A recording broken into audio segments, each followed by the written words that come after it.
ತಾನಾನನ ತನನಾನನ ಶ್ರೀಕಾರನೇ ಶ್ರೀನಿವಾಸನೇ ಶೇಷಾದ್ರಿಗಿರಿವಾಸ ಶ್ರೀರಮಣನೇ ಶ್ರೀಚಕ್ರ ಶ್ರೀಶಂಖಭೂಷಿತನೇ ಆತ್ಮಾಯ ದೇಹಾಯ ಆರಾಧನೆ ಕರೆದರೆ ಬರುವ ಕಲಿಯುಗ ದೈವ ಪಾಪ ವಿನಾಶ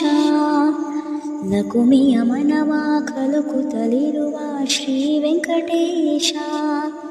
ಭದ್ರಾದಿ ರಾಮನು ಇವನೇ ಮಧುರಾಪುರ ಶ್ಯಾಮನು ಇವನೇ ಶರಣಾಗಿ ಬಂದರೆ ಕಾಯೋ ನೀಲ